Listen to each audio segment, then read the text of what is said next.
Happy New Year to all of you, and glad to see you again today. It looks like we're going to have an intimate session today. I've heard from different CSO colleagues that they're still trying to get confirmations on their UN badges, so that's why attendance is a little bit low, but they did send questions, and since we're on UN Web TV, they asked those questions to be asked, so a couple of our WERFUNA staff will ask those questions on their behalf, and they will be obviously recorded, and they will be following online.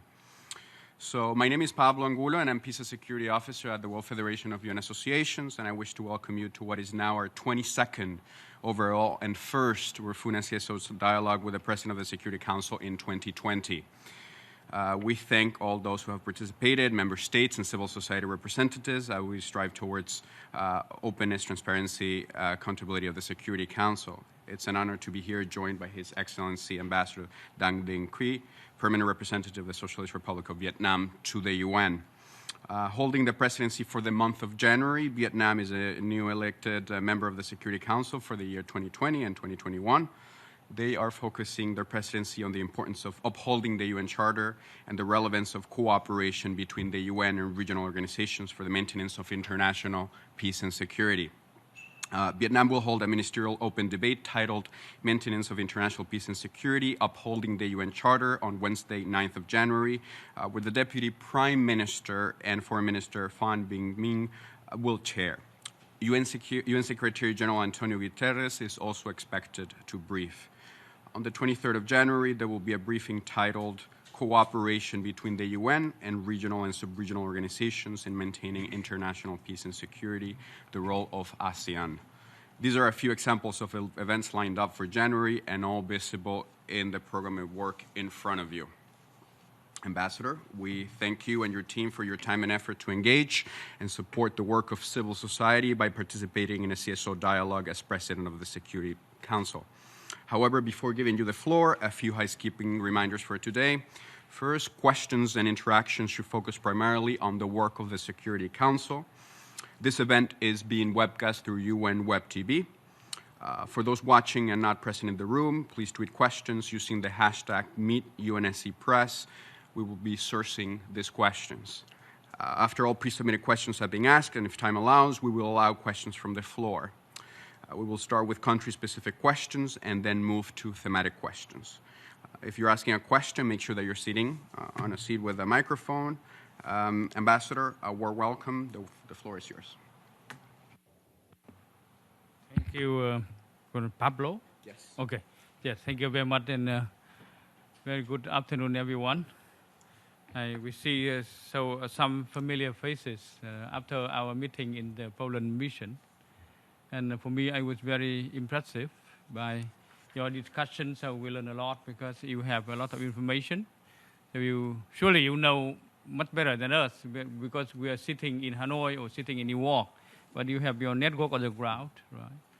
So it's kind of a very good antenna to provide information to people in the Security Council and also provide very good input for us, a kind of food for thought, the way out. So we highly appreciate your help and your cooperation so far.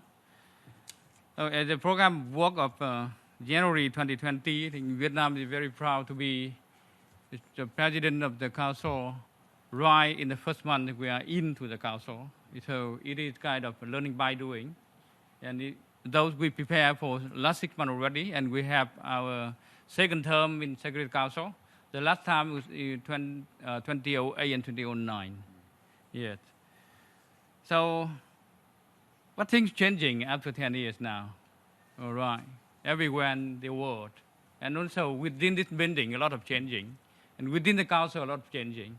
So we try our best. And so far, we have very good cooperation with all the council members in the process of preparation. And in the last few days where we conducting our presidencies, we also have very good cooperation for all the council members on all the issues, right? So you have the program of work in your hand already, so I don't think that we need to work through. It will take time, but I want to highlight some points. So the total meeting in this month will be about 27 or 28, but it's still open because things going on there, including about 11 briefings, and about 10 of those were closed consultation.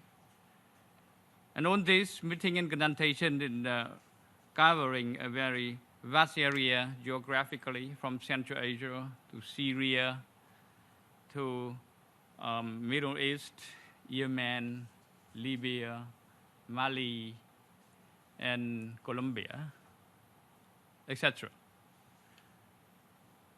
And we already have a consultation on the Middle East and Syria, political and also humanitarian issues in last Friday.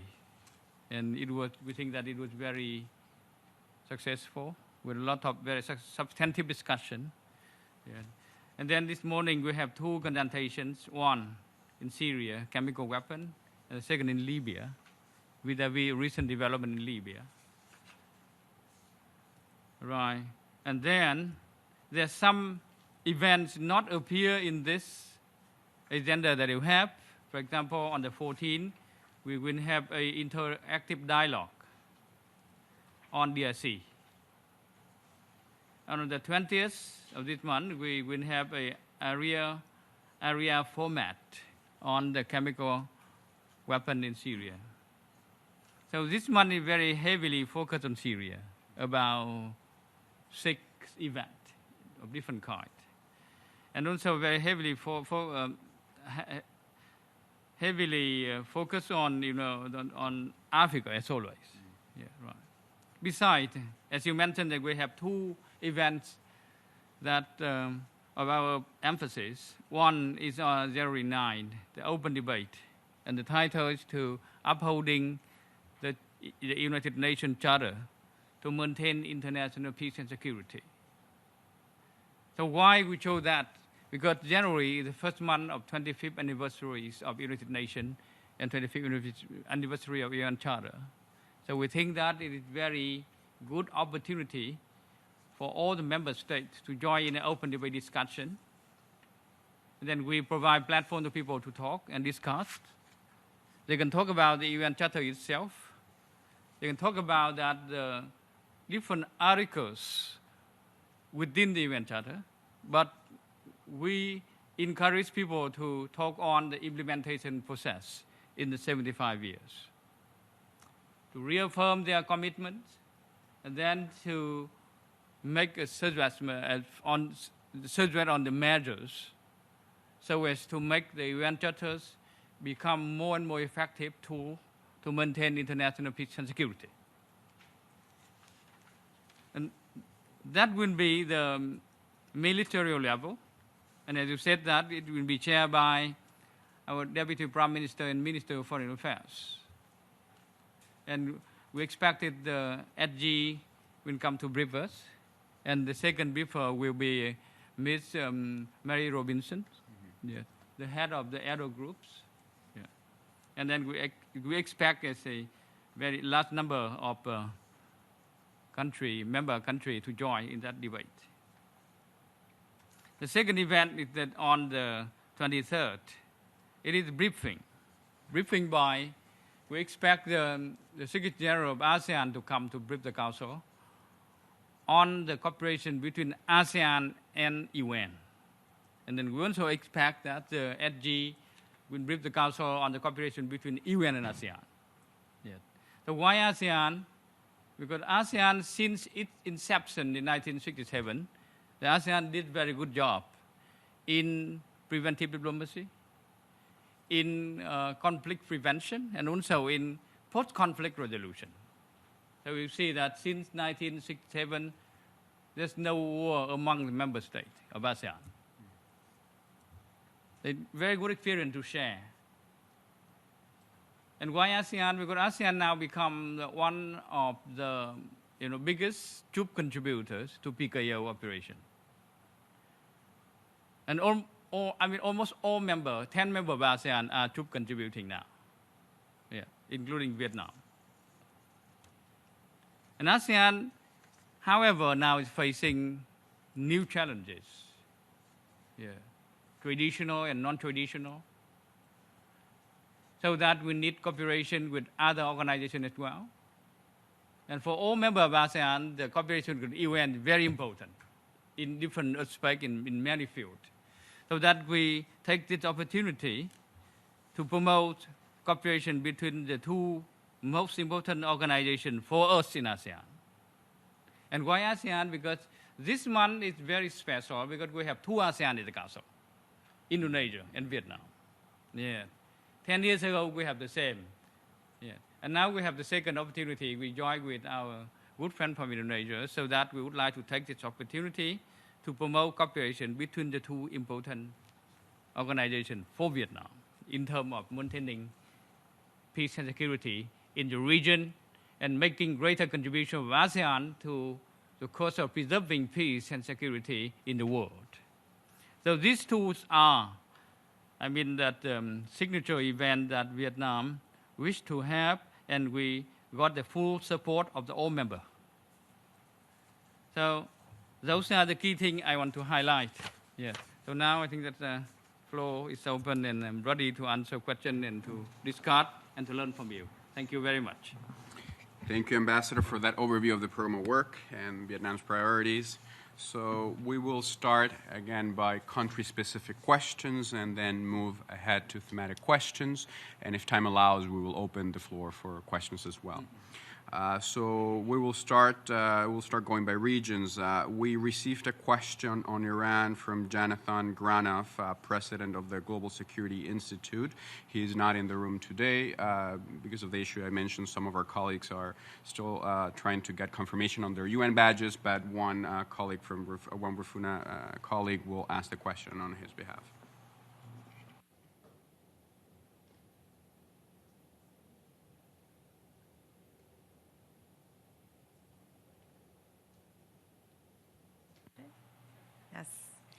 Your Excellency, Vietnam has the moral authority to speak forcefully about the human costs of war, its horrors and burdens, and the good reason for using the United Nations Charter, a treaty fully ratified by both the United States and Iran, to avoid its scourge. After a use of force in self-defense, there is a duty of the parties to bring the matter to the Security Council to advance a peaceful resolution. It is important for the Security Council to be seized of this issue.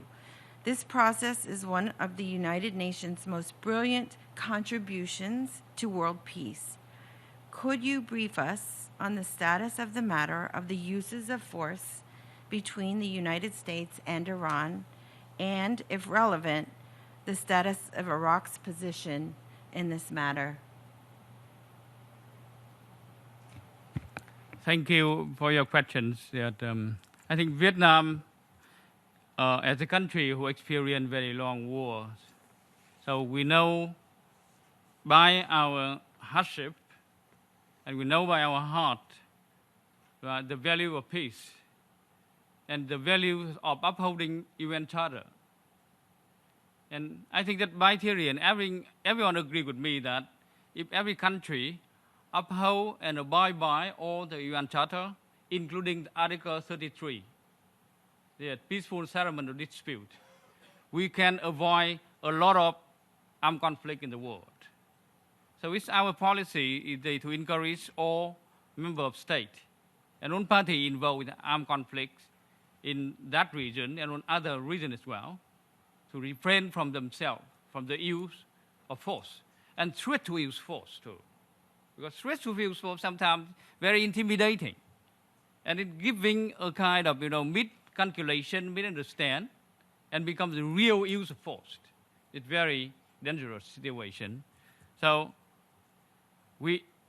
our national capacity that we encourage every people to abide by the UN charters, refrain themselves from the use of force, and abide by Article 33 of the UN Charter. I thank you very much.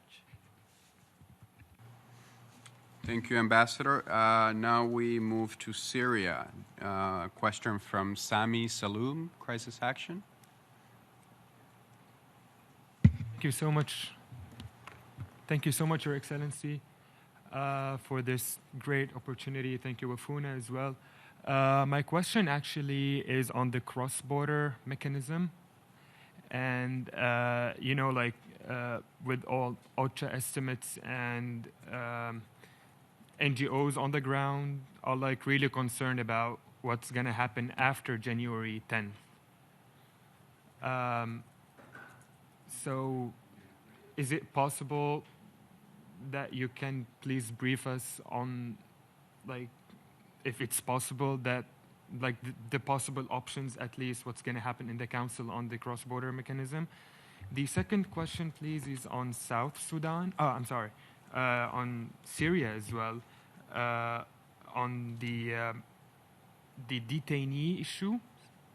Is Vietnam willing to address this issue in the Council? Like, the first time was addressed in August this year, in 2019. Mm-hmm. And is Vietnam going to address this issue in the political briefing on Syria? Thank you so much.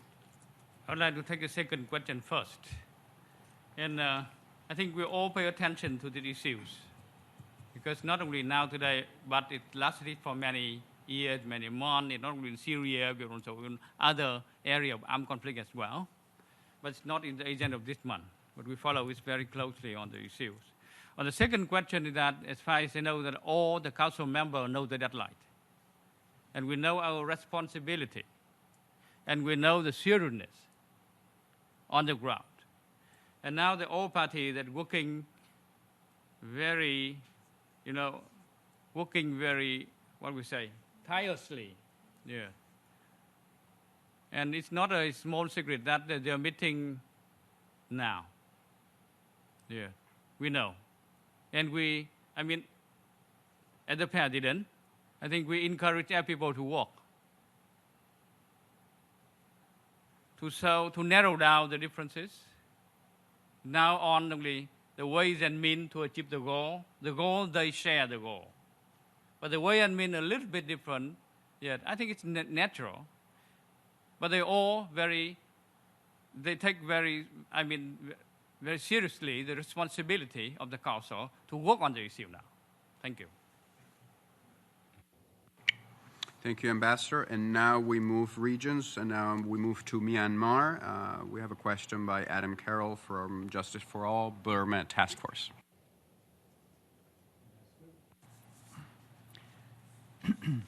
As you know better than I, the Vietnamese minority was targeted for extermination by the Khmer Rouge 40 years ago, along with millions of others, a genocide that Vietnam stopped in late 1978. Today, in accordance with the UN Charter's requirements and the principle of R2P, how can we learn from past failures to prevent mass atrocities? And specifically, how can the Council overcome vetoes from the P5 and robustly protect the Rohingya minority of Burma? Justice, as well as restoration of rights and properties, is a necessary condition for any repatriation, and there is little sign that this is forthcoming for the hundreds of thousands of displaced Rohingya, nor are other minority populations free from oppression from Burmese military forces. Vietnamese Buddhist monk Thich Nhat Hanh, who has a large world following, has called for justice for the Rohingya, and we hope that despite recent votes, that Vietnam will actively promote the responsibility to protect in this matter. Thank you. Thank you for your question.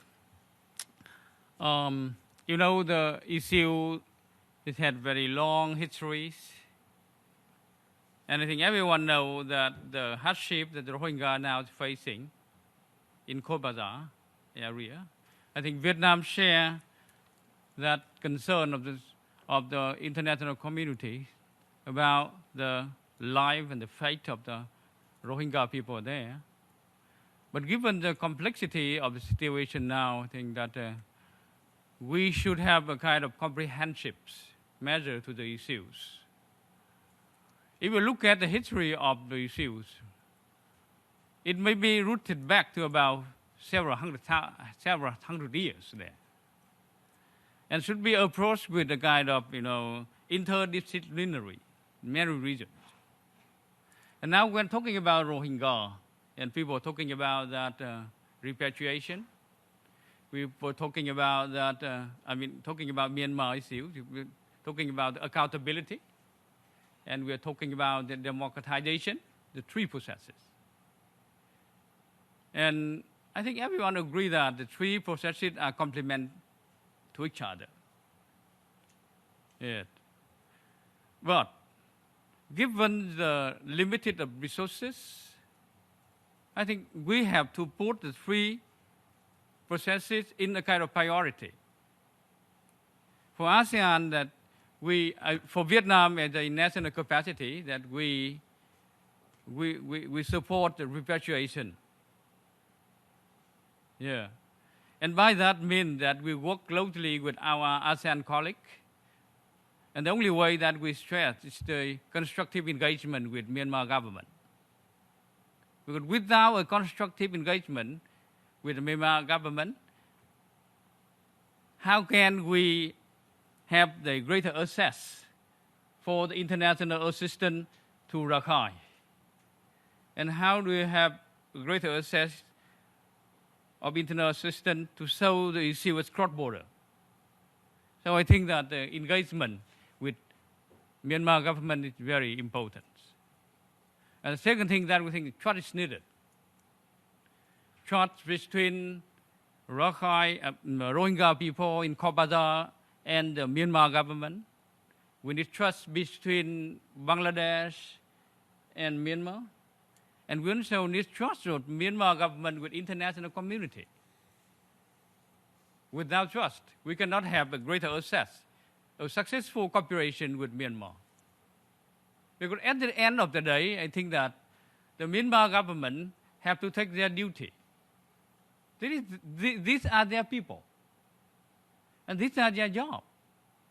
So the international community, cooperation, response is needed. But to the extent that it facilitates the job of the government to do its job. So for ASEAN, that we engage very actively through AHA Center. You may or may not agree that AHA did a good job, but anyway, that it moved a little bit. It moved. And it got the confidence from Myanmar government. Yeah. And the good news is that, by the end of this month, okay, the Independence Commission on Inquiry, they will have the report. I think it's a very good start that we have to discuss on that. And we should encourage that kind of things. And for ASEAN, I think that Vietnam will try our best with other ASEAN members to focus, tripartite cooperation. UN, ASEAN, and Myanmar. Yeah. And then we encourage all people involved in that problems, sit down and talk and make progress and start from that. Yes. Thank you very much. Thank you, Ambassador. Now we move to a question on North Korea sent by Doug Hofstetter from Pax Christi International. He's not in the room right now, but a colleague from Burfuna will ask the question. Vietnam was able to re-establish friendly relations with the United States 20 years after the end of the American war in Vietnam.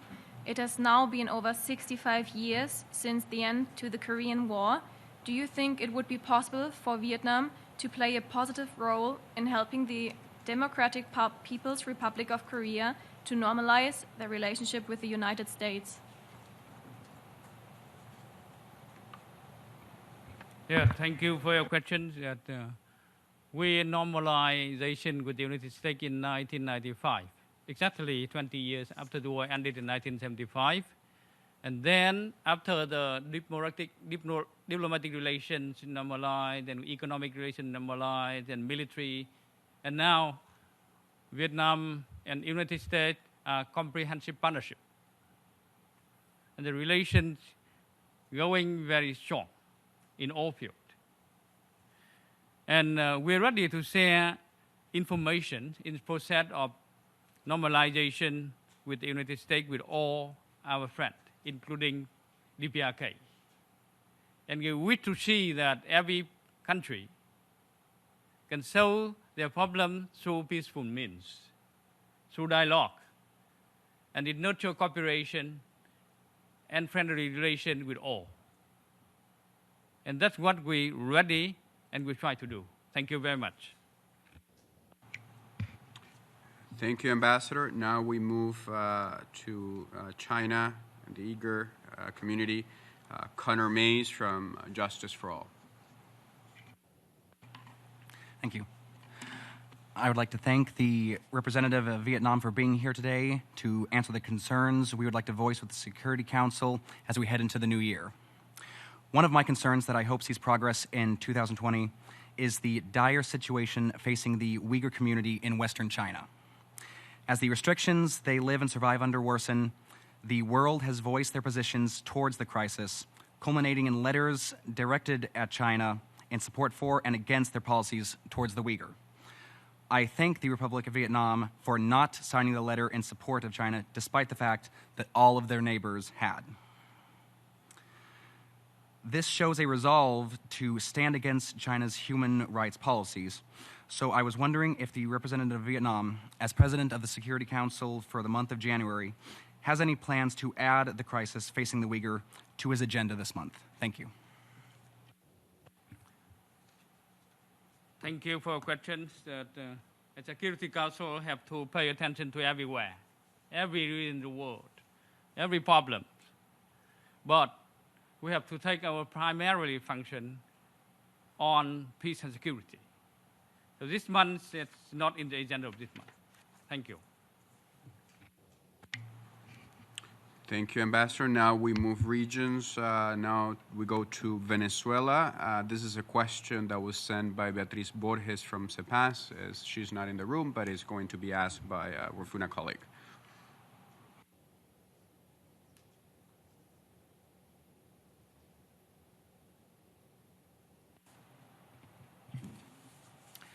Good afternoon, Ambassador. The question from CEPAS. What is the position of the Security Council after the events of yesterday, where the de facto government of Nicolás Maduro imposes by force a board of directors of the National Assembly, which violates the political and civil rights of all Venezuelans and causes an aggravation of the breakdown of the rule of law and democratic institutions in the country? What plans does the Security Council and Vietnam have as presidency to respond to this aggravated political and humanitarian crisis in 2020? Thank you. Thank you for your question. That no plan yet. And also that no plan, no one request to be included in this program of work of this month. But speaking in my national capacity, I think Vietnam and the Vietnamese and the Venezuelan people, they have a very long tradition relations. Since 1950s, 1960s, during our war against foreign invaders, we have very close contact with our Venezuelan people, and we still remember.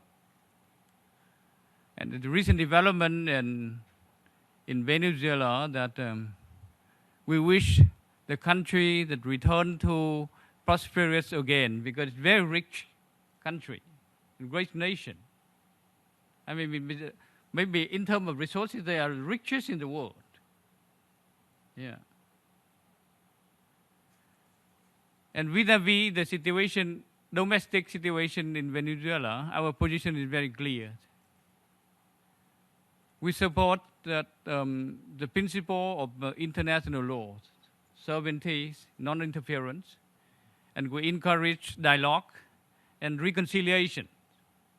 Only dialogue and reconciliation among different factions in Venezuela can solve the problem.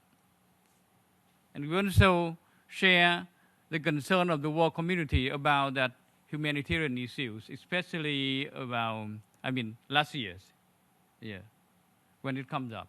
And we wish everything come to normal, and that great nation and the people can enjoy peaceful and prosperous life, because their country is great.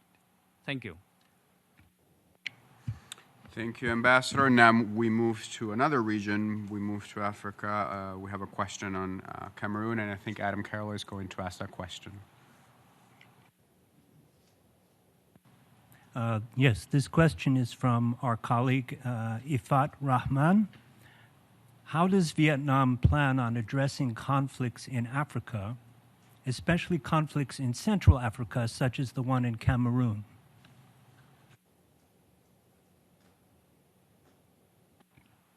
Yeah, thank you very much for your question.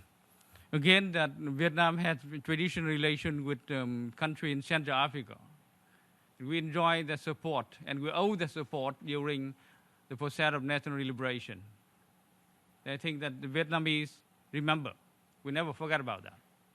And now we share the concern of the world community about the deteriorating situation of some country, including in Cameroon. And we try our best to help. In the past, we try a different kind of model, for example, 2+1 model. So we send our expert in agriculture sectors, our expert in healthcare, and also in education sector to help and to join hand with them. And since 2005, we have our military observers in PKO in Central Africa Republic. And last year that we deploy our second level 2 military hospital in South Sudan. And now they have the second level 2 hospital in South Sudan already. And we want to increase more our troop contribution, and we venture to other areas that we are ready to contribute and to join hands to stabilize, to help stabilization of the region. So that's what we want. And as a member of council, in the next 2 years, we also try our best that way. And it is small secret that this year we work with Indonesians to highlight the contribution of ASEAN in the PKO. Sometimes in the middle of this year too. And ASEAN want to do more, and Vietnam want to do more to help. Thank you. Thank you, Ambassador. So we actually received the questions as we started the event over email from a colleague, Lindsay Hutchinson from Plan International. She couldn't be here as well because of the issue with the badge. She's still waiting for it to be renewed, but she sent a question and asked if it could be asked on her behalf. This month, the Council will be briefed by the Special Representative and head of the UN Verification Mission in Colombia. The just-released Secretary General's 90-day report on the mission cites continued forced recruitment of children by illegal armed groups. What do you think the Council should do to better protect children in Colombia and truly support those who are being reintegrated? Thank you.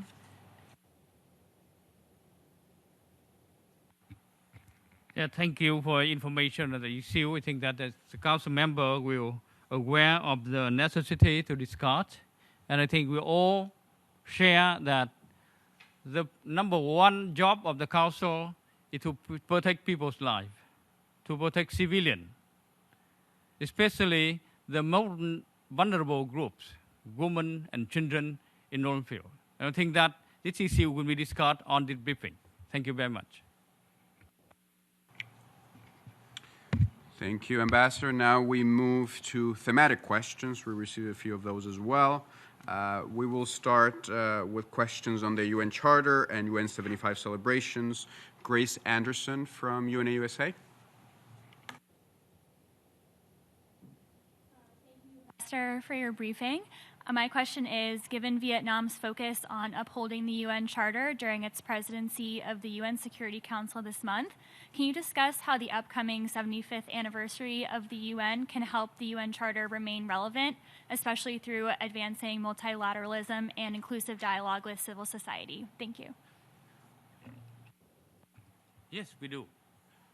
Yeah, I think we encourage members to talk about that. Yeah, because the opening of the charter, we say, we the people, not we the member state. Yeah, so if we come back to the theme of the GA last year, people center, right? So this is the job of all of us, how to make this beautiful slogan become reality. That you and me and others have to do it. And this is exactly the goal and the purpose when we making the concept note we send to the people and encourage them to discuss that way. Thank you very much. Thank you, Ambassador. Now we move to challenges for the Security Council.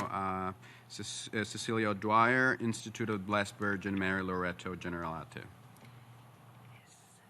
you. Ambassador, first of all, congratulations at the beginning of your term again on the Security Council. And I'm aware it's the beginning of a decade, and it's the third decade of the 21st century. And I was just wondering, at this point, what would you consider some of the main challenges for you on the Security Council? Thank you for your question. The challenge to me or to the Council? No, to you representing Vietnam on the Council. Thank you very much. It's a very difficult question, right? Because though I feel the difficult everywhere.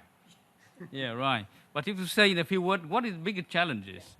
I think that many things to do now. So we have to find a good focus.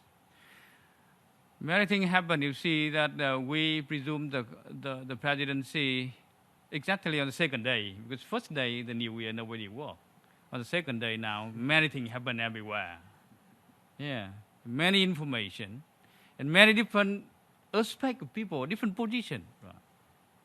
So the biggest challenge to me and to everyone is that now the UN, including Security Council, facing numerous challenges.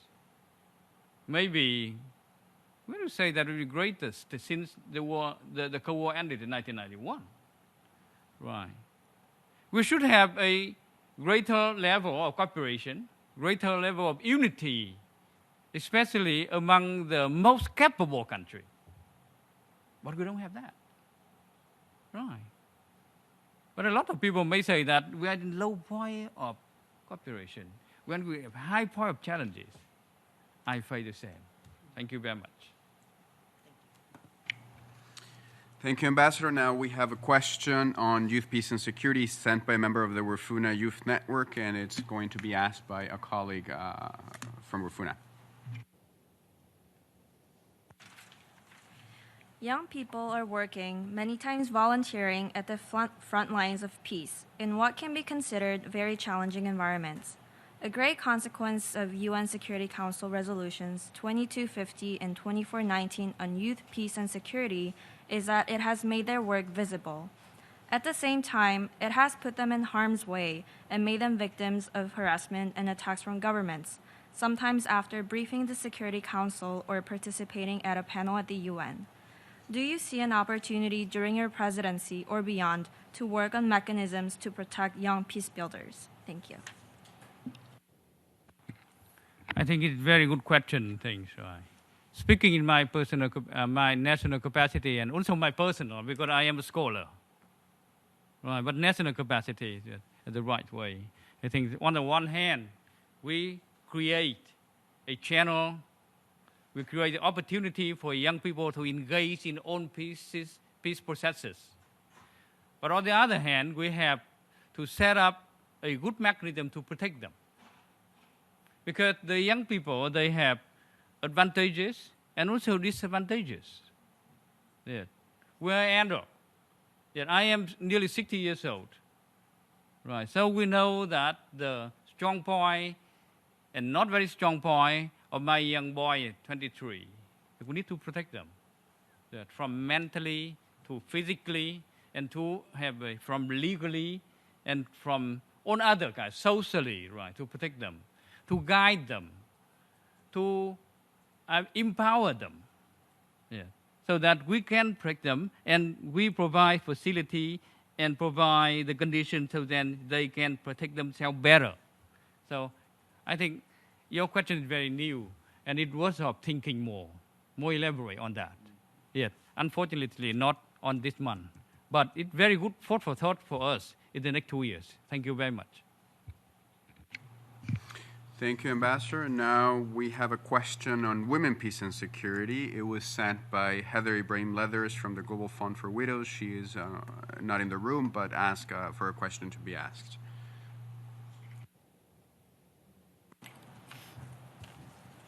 According to the U.S. Department of State, 80% of the female population of Syria is currently widowed. The incident of widowhood in other war-torn, conflict, and post-conflict regions is not much different. Conflict is also the proximate cause of the phenomenon of the half-widow, or wives of the disappeared, as well as the child widow, who is often a victim of abduction, forced marriage, and torture. In conflict and post-conflict situations, widows have no rights to their own land and property, and as young mothers, this leaves their daughters vulnerable to child marriage and their sons susceptible to radicalized indoctrination or recruitment. There are no legal or policy actions that exist to help or protect these widows. In fact, there is no reference to widows in any Security Council resolution, and yet they constitute the majority of women in conflict. What is the Security Council's plan to acknowledge widows as key victims of conflict? Perhaps as a presidential decree, ARIA formula meeting, language added to resolutions to ensure that they receive legal and policy protections they and their children need. Thank you. Thank you for your information and questions. That I really feel moved about the information, and I got information that's about that 300 million widow. Is that right? 300 million. No, not from you, from other briefing. Right. I think sooner or later the council have to address it. Sooner or later. And for me, this presidency is last for 1 month. We have no opportunity to look at it more deliberately. But I promise that we can come back in the second presidency in 2021, April. And my experts, she work on the WPS issues, you work with your expert on the issues. But you look at the developments and the evolution of the issue of women, peace, and security. The Security Council starts with the umbrella issues. And then we go deeper into different layers, different group of people who suffer. Right. So time and energy is limited. And the council always driven by the event that they think is more urgent, like this morning and Saturday. Nobody knows, right? But we have to think about that. We cannot ignore that. Right. I think sooner or later we'll go to that level, and we have to invest our will, invest our heart on that issue. Yeah. Thank you very much. And let me get back to you later on and the second presidency in next April. Thank you. Thank you, Ambassador. So we have completed the line of pre-submitted questions or online questions. So this is an opportunity to open the floor to any questions that may still come or arise. Does anybody have any questions that we would like to ask?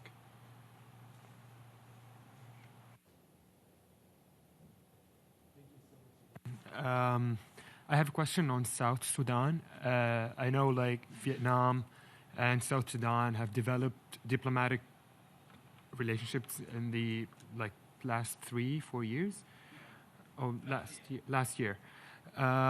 So, and you're also, Mr. Ambassador, taking the chairmanship over the committee, the Sanctions Committee on South Sudan. So how are you going to use your presidency and your chairmanship over the Sanctions Committee to resolve or to address the problems in South Sudan, especially that the deadline is approaching in February? So please, that would be super helpful. Thank you so much.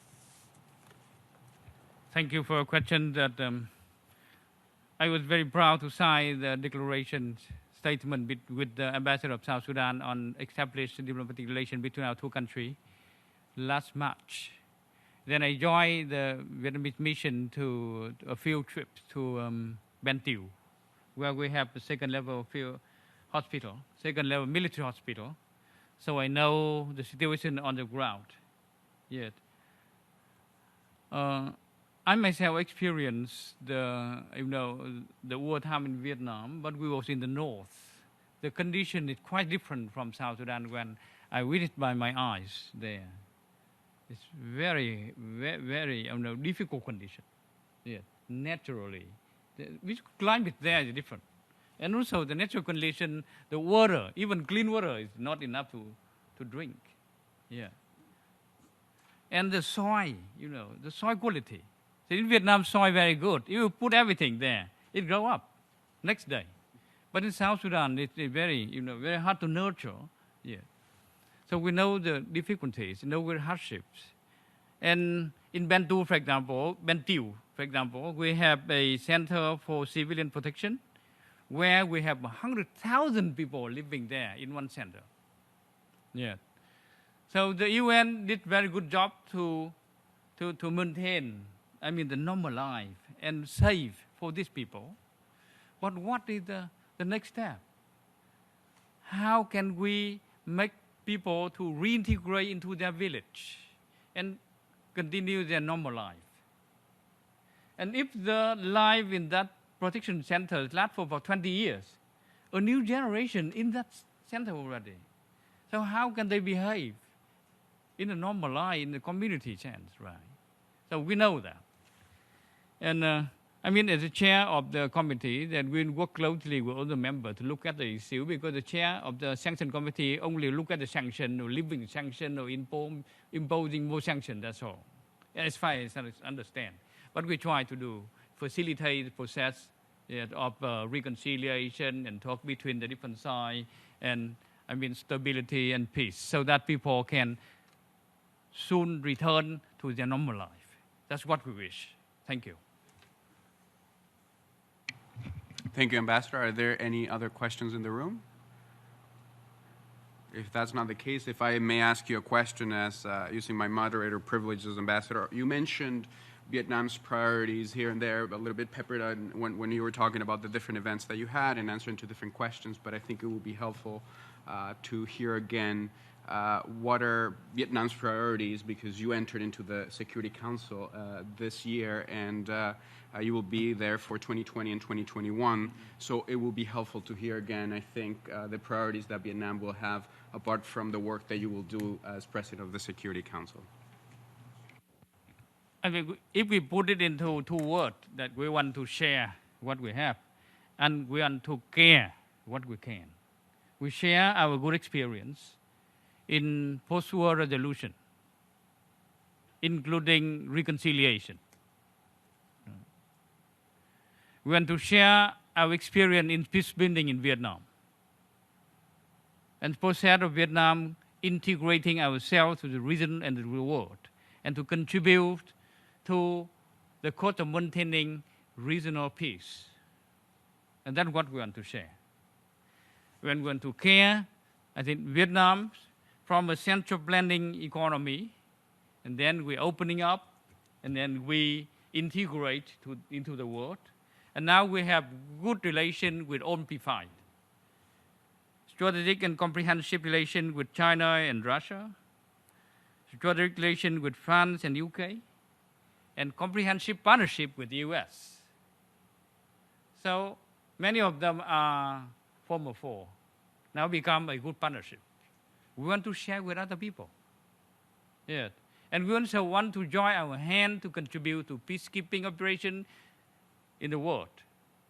And also contribute our, our initiative to the work of maintaining peace and security in the Council and in the United Nations. That's what we want to join hand to care. Yeah, thank you. Thank you very much, Ambassador, and thank you very much for participating in this CSO dialogue, for contributing to openness and transparency in the Security Council and interaction with civil society, and thank you to all colleagues in the room for participating and sending questions. So we look forward to seeing you again soon. Thank you very much. Thank you, everyone. Thank you.